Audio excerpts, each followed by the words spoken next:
Hello, everyone. Welcome back to the Daily Defender. Great to be with everybody again. Wow, I really have to say thank you to all the new subscribers that we've got. We've doubled our subscribers this past few days or a week, and love the comments. Thank you very much for the comments. There was a lot of really nice and good, solid comments, especially on our the last video I did, which was the third gen semi-automatics and specifically the 5904 I talked about. And in fact, it seemed like there was so much interest and some immediate comments that I thought I would kind of build on that a little bit. I had alluded to in that video about the Smith and Wesson value series semi-automatics that they had put out in the mid 90s. And again, just since I did the 5904 video, it just seemed like it was a nice dovetail into these value added series pistols because the 910 and the 915 were really almost clones of the 5904. So again, it seemed to make sense here. But again, for our intro, again, thank you for everything. Thanks for all the subscribers. We of course need more. Thanks for the comments. Love those. It was great to interact with you all. I had some really nice comments with people who had some third gen pistols themselves. So thanks again for that. The usual disclaimer: my face is blurred because of my day job, and I strictly want to be able to provide my comments and my content on my channel. So with that out of the way, like we said, we want to talk about these value series pistols, and I won't spend too much time on the intro. We'll kind of get right into the pistol, but we've got two unloaded and safe firearms here on the table, and this is one of these value added series 9mm semi-automatics, and they are third gens, and this one is a 910. They're all three digits. And I do have to apologize. In the last video, I mentioned that I was going to talk about the four-digit nomenclature and model number that Smith used for their third gens. And I thought that video was already starting to get a little bit too long. So we'll save the four-digit explanation for another third gen video. But specifically today, we want to get into these value series pistols and even a couple pistols that look like the value series, but weren't actually given that name or really weren't attached to the value series line. But it was the beginning of the introduction of this economic platform, if you will, that Smith and Wesson was trying in the mid 90s and actually carried into the mid 2000s. Again, I had mentioned in the 4006 TSW CHP video the length of time that production went on with those pistols, and I had kind of forgot that the value series pistols had gone on that long as well. I think they were produced all the way into 2007.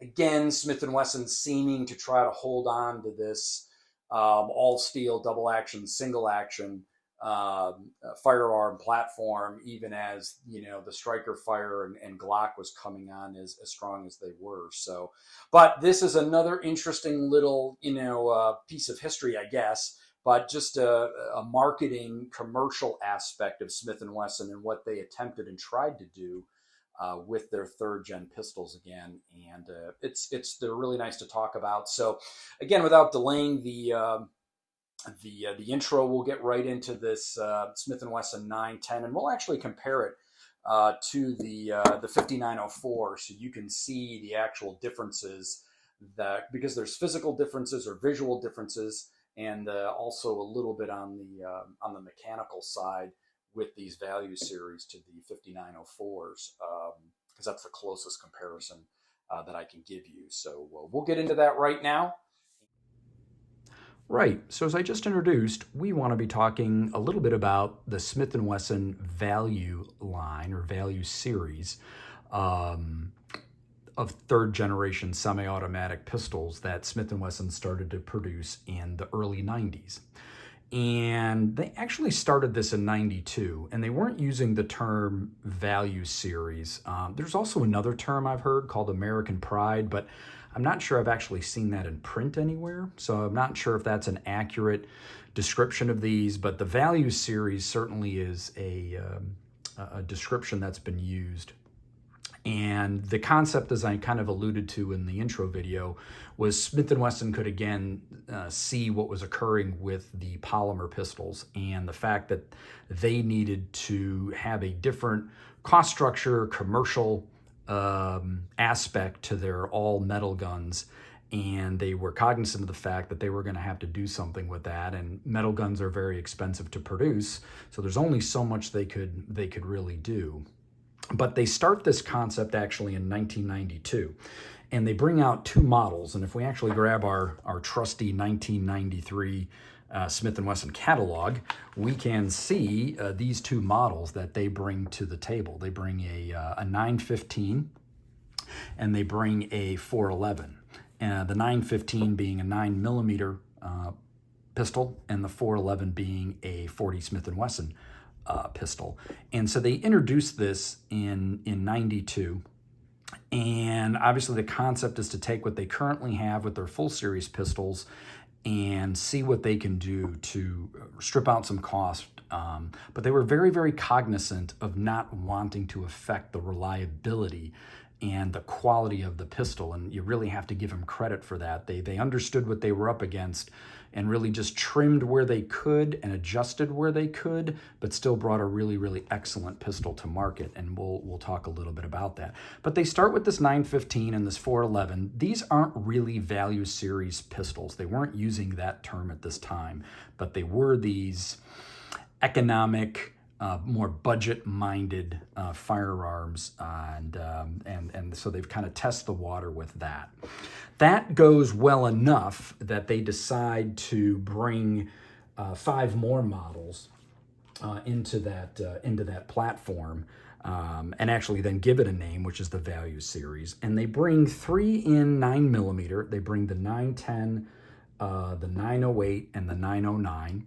And they bring another 40 cal. They bring a 910. I think the 411 is maybe dropped at that point. I'll double check that. And then they have a 457, which was the 45 ACP. But we're going to concentrate on the 910 here today because that's what I have. And we're going to make some direct comparisons to the 5904 so you guys can understand a little bit more about this. So the Value Series, as I said, is just that. It was a pistol taking the 3rd generation platform and then seeing what Smith & Wesson could do with it. And again, to their credit, what they didn't do was affect any of the reliability or the functionality and quality of the pistol. And of course, we have an unloaded and clear firearm here, so we can work with that. And let's do the same thing with the 5904, which you saw in the other video, or if you haven't seen the 5904 3rd generation video, please do that. But again, we've got a clear and safe firearm here.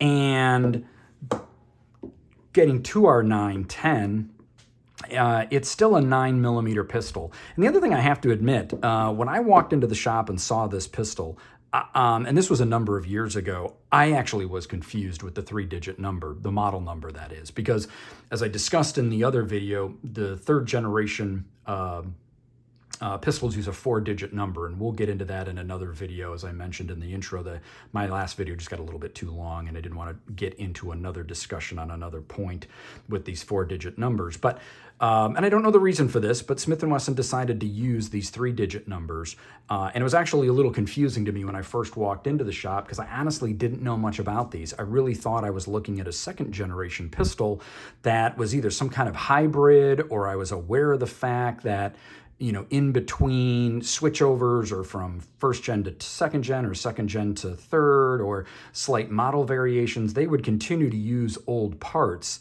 And so I didn't know exactly what this was until I did some research, and that was a number of years ago.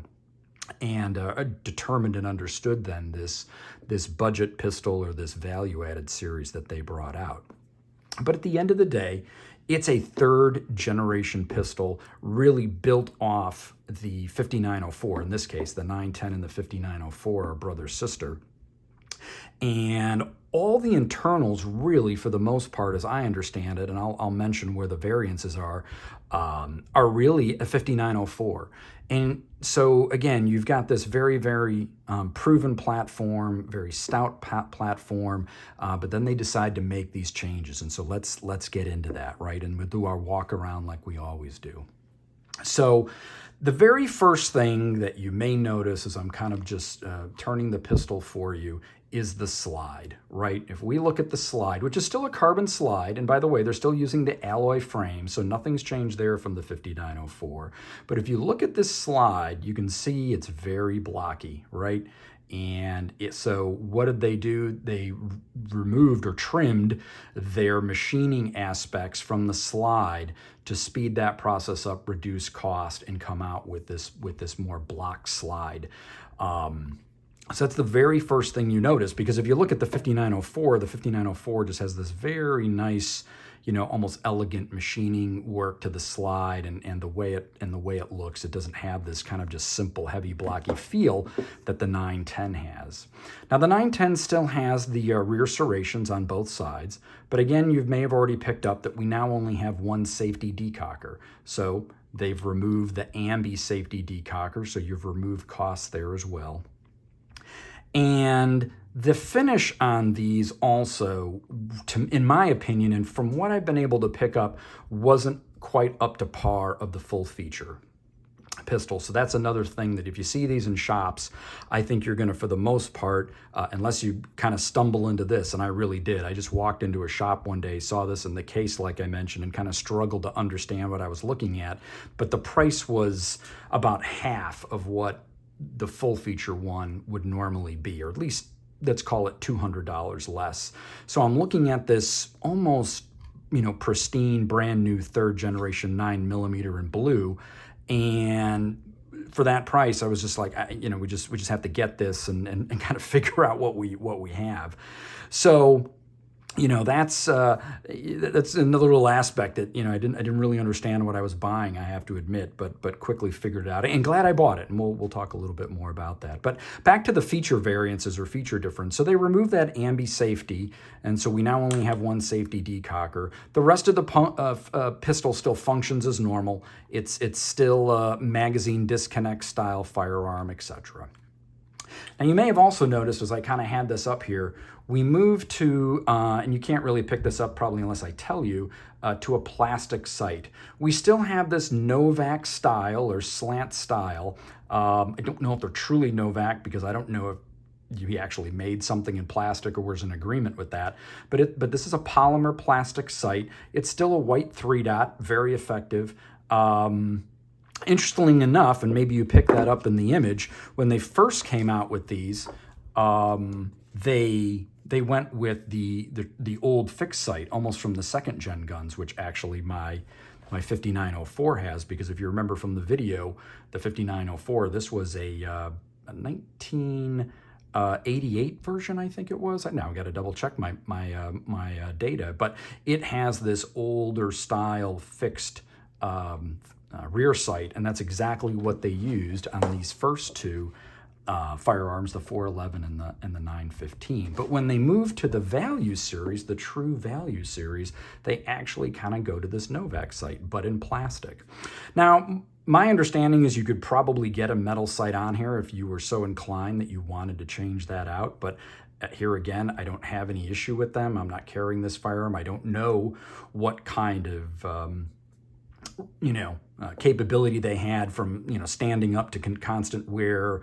Were they getting kind of marred up because they were plastic? I don't know. This one was basically in pristine condition when I had it. In the original box, I should also state, it was a blue plastic box that this came in. We can also, what was the other point I wanted to make on that? I think I talked about the finish. So the finish we know was not quite up to par. It was also a matte finish. It wasn't quite as again, elegant or a high gloss finish that the 5904 had. And as we kind of walk down the pistol, like I said, it still has an aluminum frame. It's a later generation now. Again, we're in the 90s, so we've got the circled trigger guard opposed to the square on on the early third gens. We still have the one-piece exact wraparound xenoid grip. Again, you can easily change these out. This one actually has that hump design or hump angle to it. I kind of talked about that in one of my last videos, opposed to the very, very straight back grip that I put on this one, on the 5904. So you can see what that looks like a little bit. Still have a red indicator here for safe or not safe. We still have a beaver tail. It looks about the same to me. Here again, it may not be quite as thin because of the way they were doing the machining on the frame as well. We move down here and we actually have, believe it or not, another plastic component or polymer component. We have a plastic mag release button. Again, you can switch that out if you want to the 5904, the metal one, because again, these brother-sister platforms, all of the parts, or almost all the parts as I understand, are interchangeable. And that's actually very true because I've already done one change out. This pistol came with a plastic guide rod or polymer guide rod.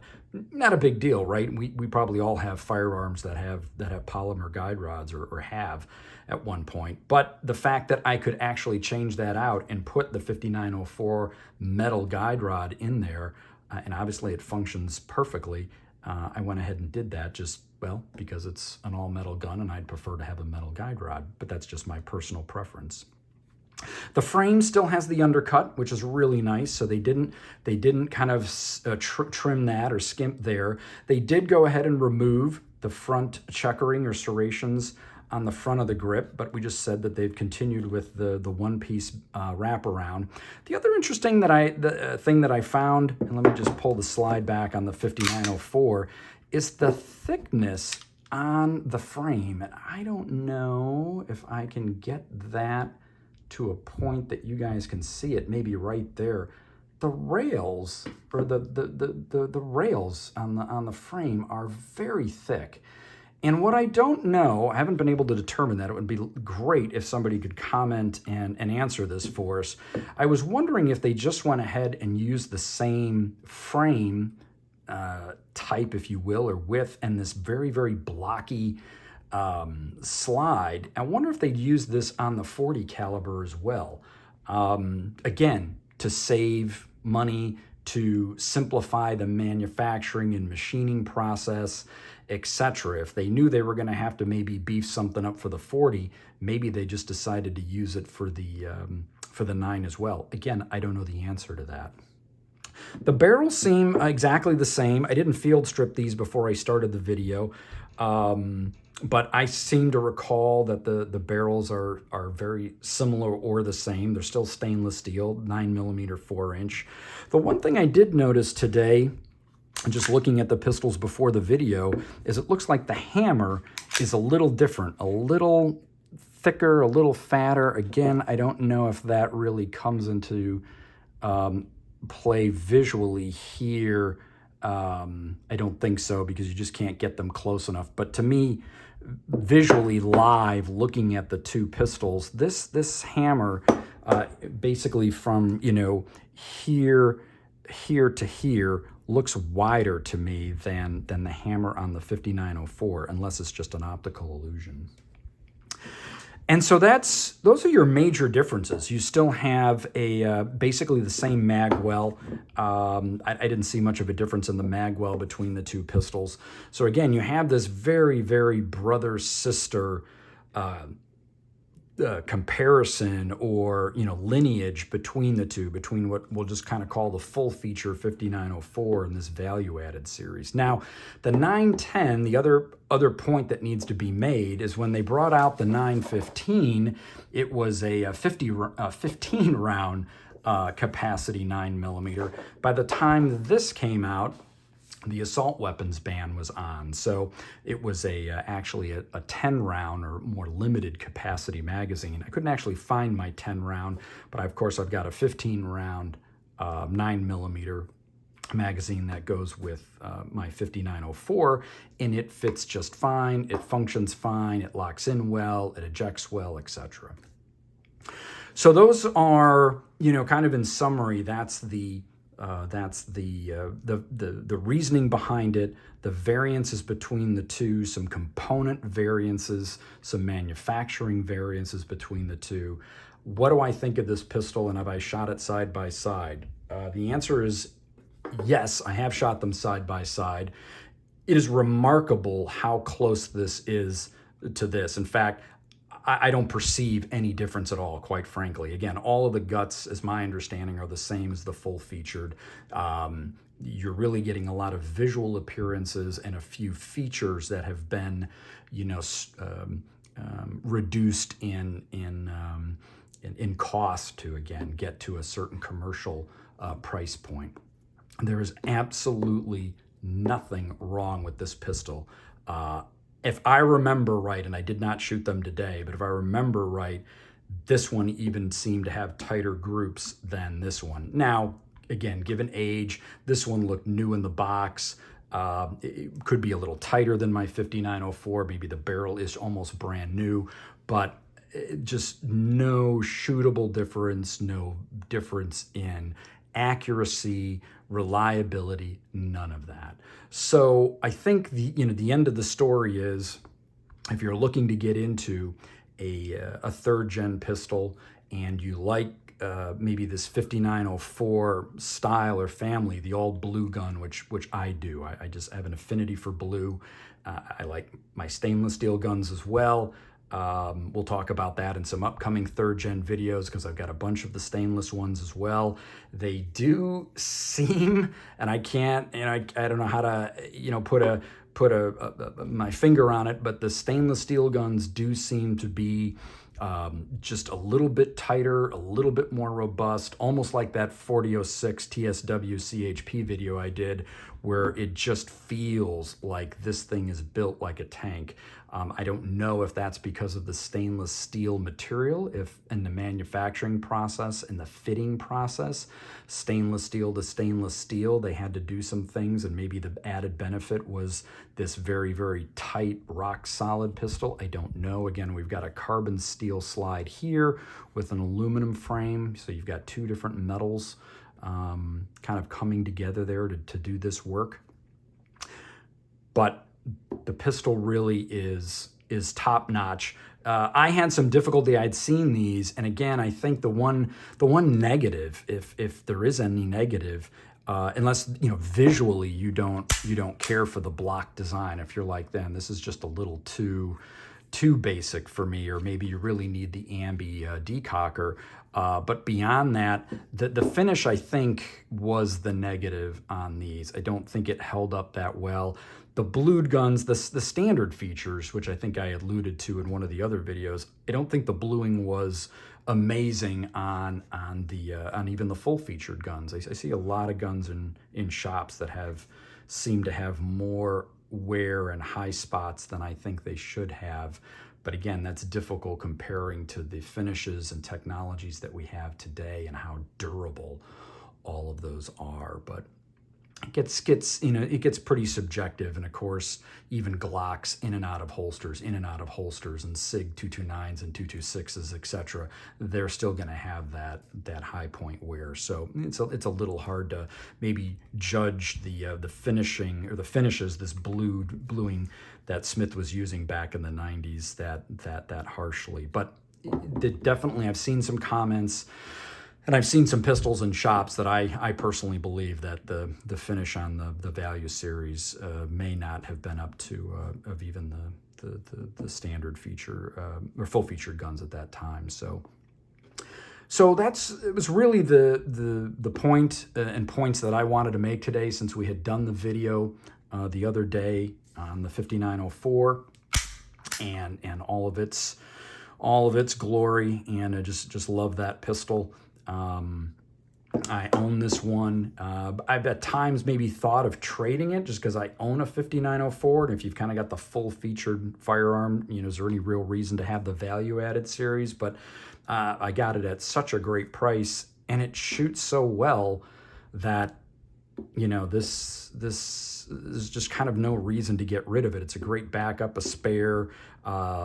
I do carry, I tend to, just because I have this affinity for the 5904, I'll carry that before I carry this. But, you know, logically, I probably should be carrying the value series, because if you're going to add more wear and tear, why wouldn't you put it onto the more economic pistol and kind of keep the full featured one in its current state? But you know how that goes. You carry what you want to carry, and enjoy carrying it and having it in the collection. So, but I hope that was helpful. You will see these in shops.